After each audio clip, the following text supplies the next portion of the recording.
High Admiral Zexri stood motionless before the massive observation screen, her six-fingered hands clasped behind her back as she watched the primitive bipedal species below. The massive survey vessel hung in high orbit above the blue-green world, cloaked from any detection by what passed for technology on this backwater planet. Another report, High Admiral, Lieutenant Vax announced, his crystalline skin reflecting the soft blue light of the bridge. They've achieved nuclear fission. Zexri's outer membrane flickered with mild interest, the equivalent of raising an eyebrow among her species. The Valaxian Empire had been observing this world for nearly 200 cycles, watching these humans crawl from their primitive industrial age into what they considered modern technology. It was a fascinating anthropological study, nothing more. Add it to the archives, she commanded. Along with the other minor achievements of Species 2749. But something about these humans troubled her. Unlike other species the Empire had observed, they moved with remarkable speed. What took most civilizations thousands of cycles to achieve, humans accomplished in mere decades. Their technology was crude, their methods inefficient, but their rate of advancement was unprecedented. High Admiral, Vax's voice carried an unusual note of urgency. They've launched another orbital vehicle. This one, it's different. The main screen shifted to show a sleek vessel breaking free from Earth's atmosphere. Unlike their previous attempts at spaceflight, this one moved with purpose and precision. Zexri's membrane rippled with concern as she analyzed the telemetry. They've managed to develop plasma engines, she remarked, unable to keep the surprise from her voice. Primitive versions, but functional nonetheless. The bridge fell silent as the implications sank in. Plasma technology was considered a crucial milestone in species development, one that usually preceded first contact protocols. But humanity had achieved it centuries before the Empire's models predicted. Orders, High Admiral? Vax questioned. Before she could respond, another officer called out from his station. High Admiral. We're detecting quantum scanning waves. They're searching for us. Impossible. The Empire's cloaking technology was beyond any primitive species' ability to detect. Yet the evidence was clear on the screens, humanity had somehow developed quantum detection capabilities. They knew they were being watched. The humans' new vessel adjusted its course, turning directly toward their position. A clear message, we see you. Launch observation drones, Zexri commanded. I want full-spectrum analysis of their capabilities. And contact the Imperial Council. They need to know that Species 2749 has become complicated. Over the next solar rotation, the situation deteriorated rapidly. Human governments worldwide unified with unprecedented speed upon confirmation of alien observation. Their technology began advancing even faster, as if the mere knowledge of extraterrestrial life had catalyzed their development. They've replicated our quantum scanning technology, Vax reported one morning, his crystalline form clouded with worry. And they've improved upon it. They can now track our observation drones even through atmospheric distortion. Zexri studied the latest reports with growing concern. The humans weren't just copying technology, they were understanding it, improving it, weaponizing it. When they captured one of the observation drones, they had it reverse-engineered within weeks. Their first attempts at replication were crude, but by the fourth iteration, they had somehow made the technology more efficient than the original. Their neural networks, she mused aloud, they're different from any species we've encountered. They don't just learn, they leap. They make intuitive connections that should be impossible. The Imperial Council demanded action. Humanity's rate of advancement had exceeded all safety parameters. Standard protocol dictated immediate intervention, either forced regression or containment. But Zexri hesitated. Something about this species told her that standard protocols might be dangerously inadequate. Her hesitation proved costly. While the Empire debated, humanity prepared. They launched hundreds of quantum-shielded satellites, established lunar bases, and developed weapons that could theoretically pierce Valaxian shields. All in less than a year. The final straw came when Commander Ixil, eager to prove himself, attempted to disable a human military installation with a targeted electromagnetic pulse. The humans had not only anticipated such an attack but had prepared for it. The pulse was redirected, amplified, and returned to its source. The Imperial vessel's systems were fried, forcing an emergency landing. Within hours, human military forces had surrounded the crashed ship. They didn't attack. They didn't attempt to capture. They simply waited, broadcasting a single message on all frequencies: "We know you're watching. We know you're afraid. You should be. Let's talk."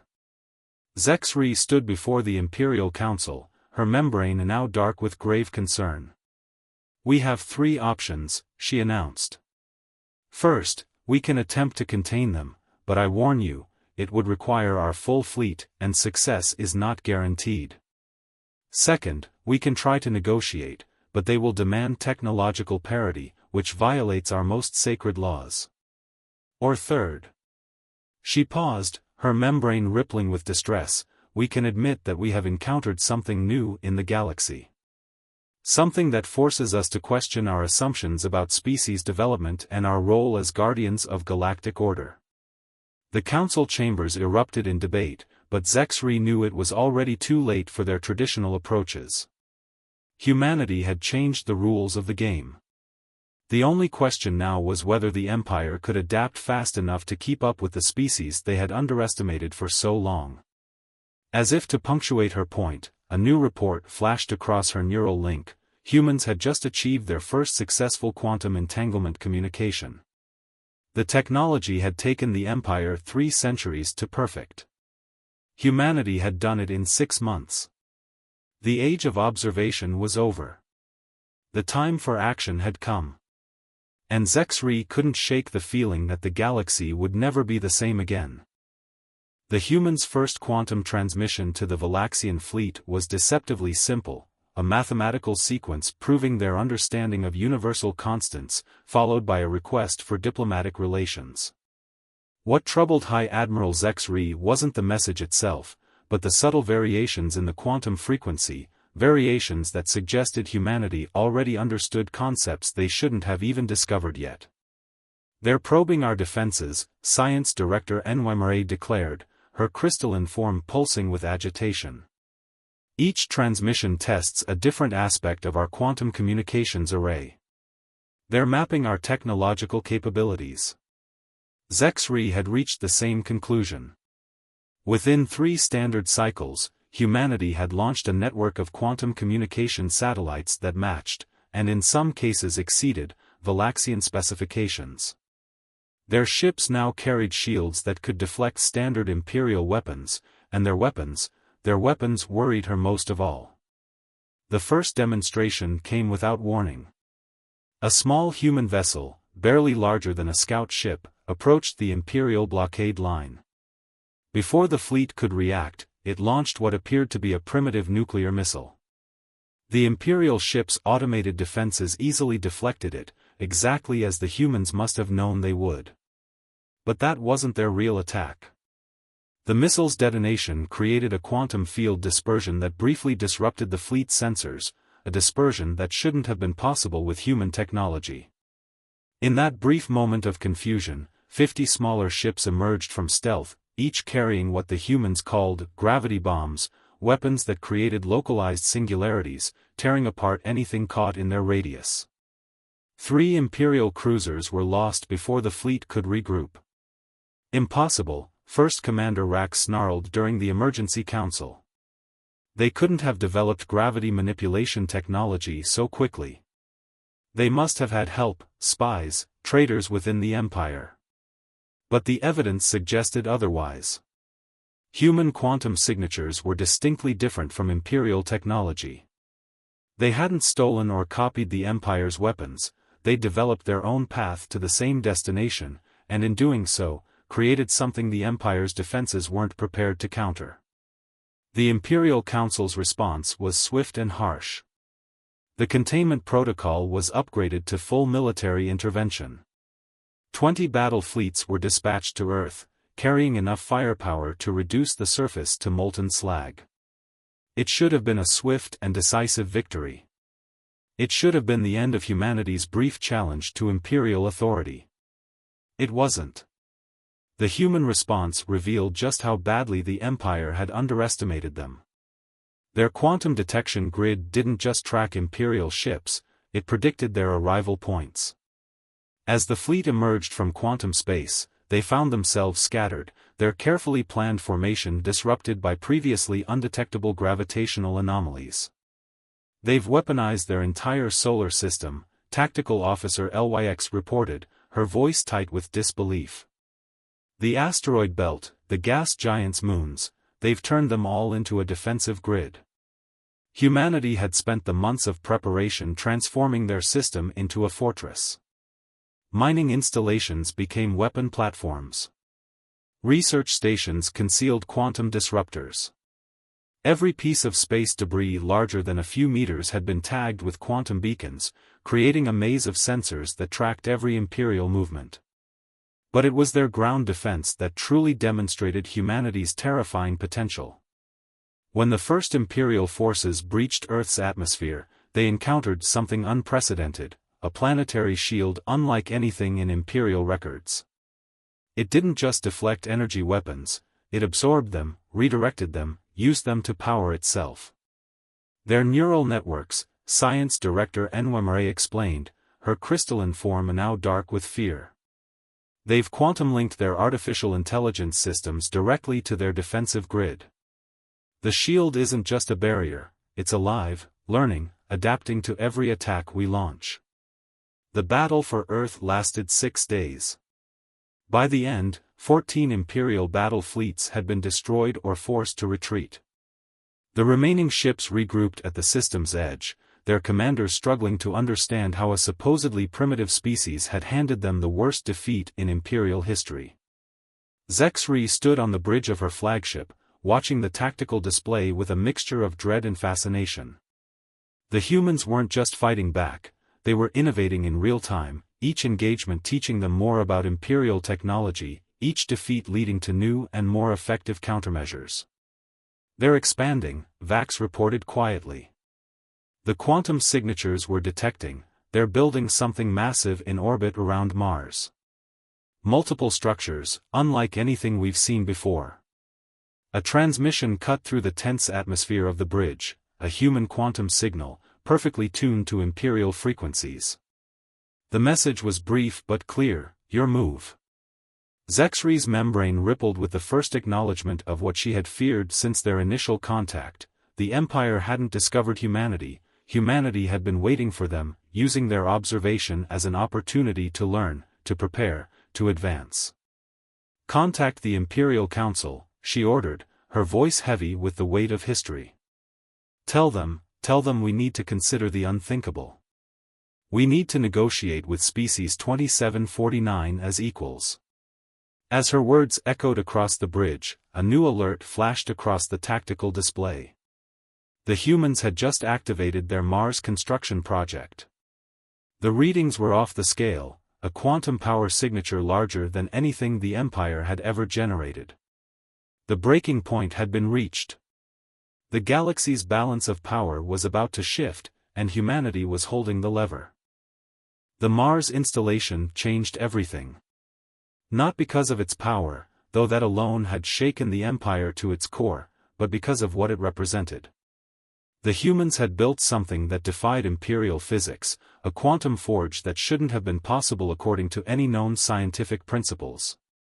"They're not following our rules," Science Director Enwemare explained to the Emergency Council, her crystalline form flickering with intense agitation. "They're not even breaking them. They're simply ignoring them entirely." The quantum forge represented a fundamental shift in approach. Where Imperial technology sought to harness and control quantum forces, human technology seemed to collaborate with them. Their systems weren't just machines, they were symphonies of matter and energy, working in harmonies that Imperial science had never considered possible. The first demonstration of the Forge's capabilities came during what would later be known as the Battle of Deimos. An Imperial strike force, attempting to destroy the abomination before it could be fully activated, found themselves caught in a quantum web that emanated from the Martian moon. Their ships didn't just stop, they transformed, their very atomic structure rearranged by forces that danced between quantum states. 700 ships, Vax reported, his voice barely a whisper. Converted into raw materials in less than a standard cycle. No destruction, no loss of life, the crews were teleported to Earth's orbital stations before their ships were deconstructed. The message was clear: humanity could have destroyed them, but chose not to. But it was what came next that truly demonstrated humanity's unconventional approach to warfare.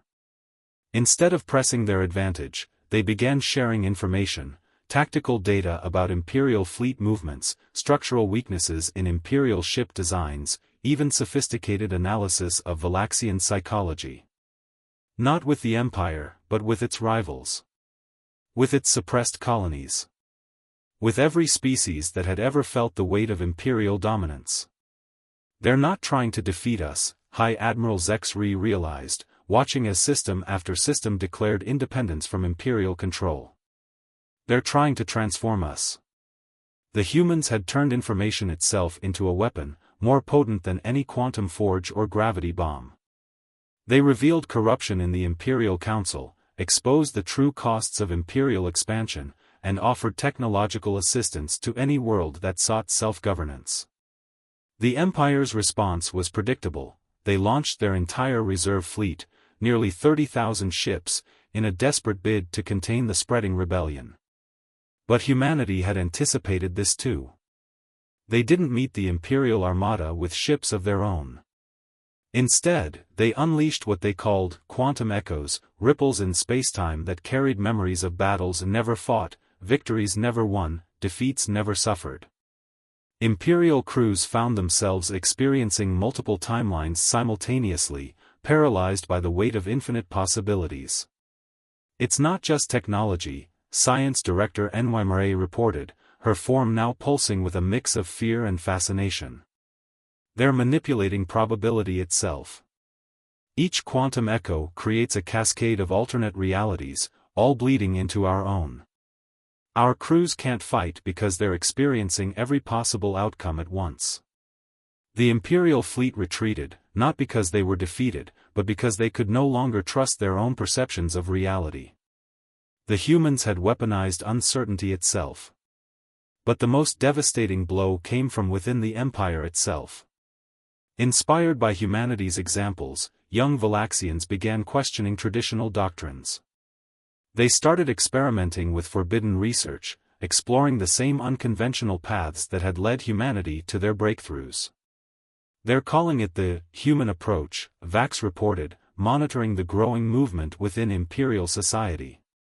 The idea that progress doesn't have to follow predetermined paths, that innovation can come from anywhere, that the impossible is simply the unexplored. The Empire's rigid hierarchy began to crack. Military officers refused orders they had experienced failing in quantum echoes. Scientists openly challenged Imperial doctrine with evidence from human research.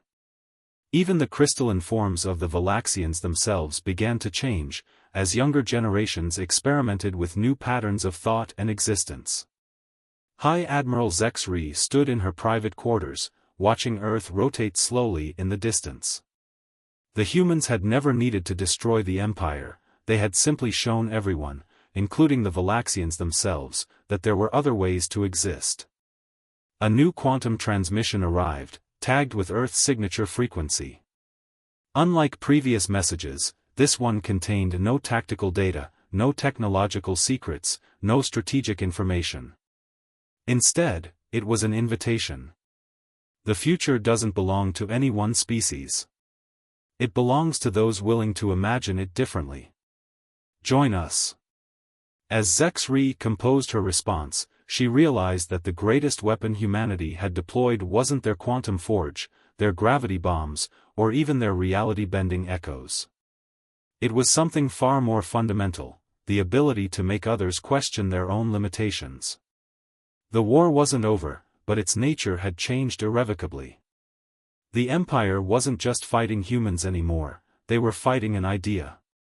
And ideas, as humanity had proven, could transcend the boundaries of conventional warfare. The tables turn. The Imperial Palace on Valaxia Prime had stood unchanged for 10,000 cycles. Its crystalline spires had witnessed the rise of the Empire, the subjugation of countless species, and the establishment of what the Council called universal order. Now, those same spires reflected the light of a changing galaxy. The Centauri cluster has declared independence, First Commander Rax announced, his crystalline form dulled with exhaustion.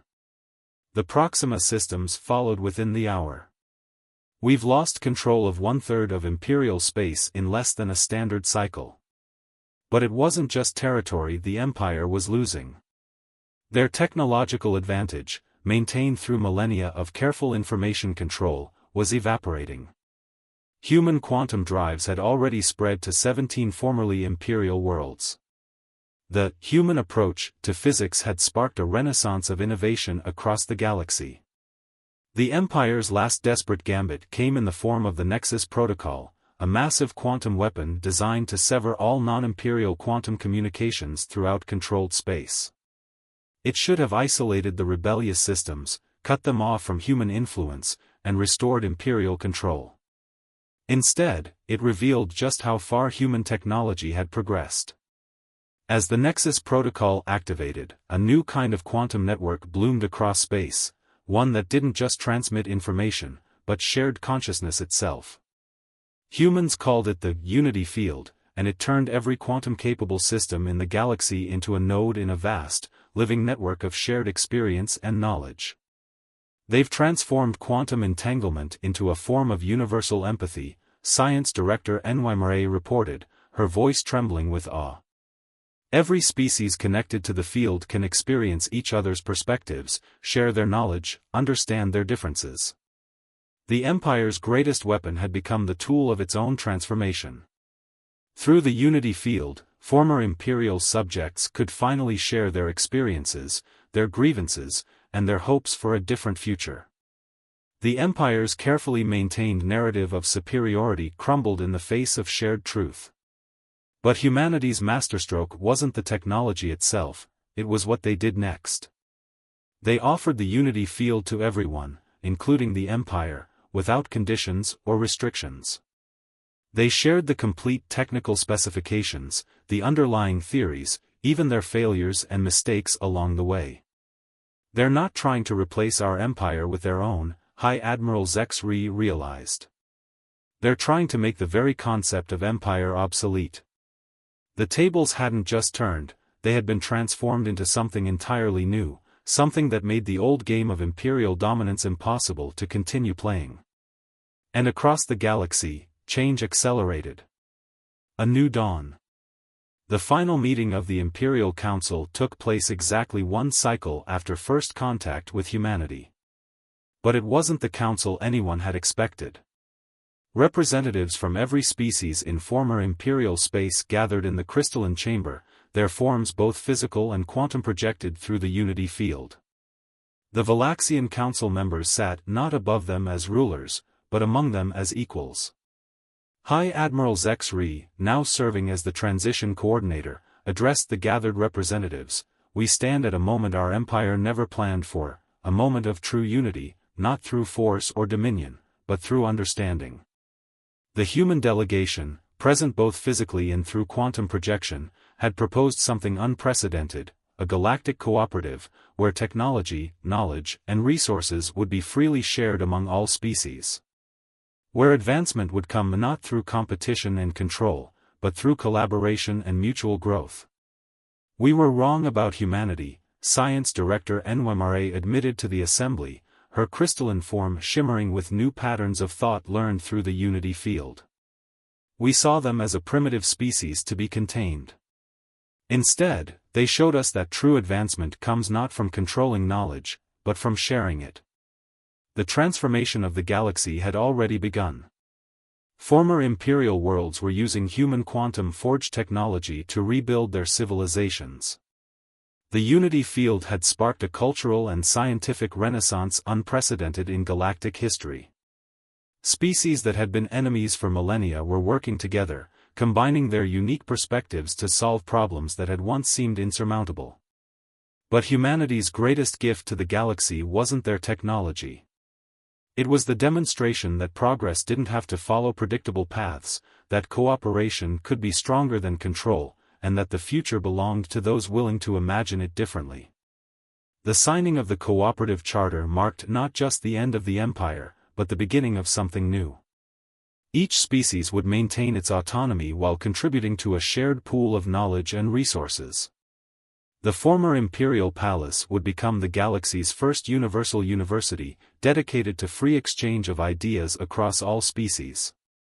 As the ceremony concluded, a final quantum transmission echoed through the unity field, touching every connected consciousness in the galaxy. It carried not just information, but a feeling, the distinctive human emotion of hope, tinged with their unique blend of determination and wonder.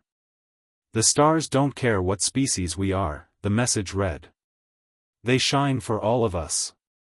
Let's explore them together." High Admiral Zex-Ri, standing in the chamber where she had once plotted humanity's containment, felt her crystalline form resonate with new possibilities. The Empire had sought to impose order on the galaxy. Humanity had shown them something better, how to grow together into something greater than any one species could become alone.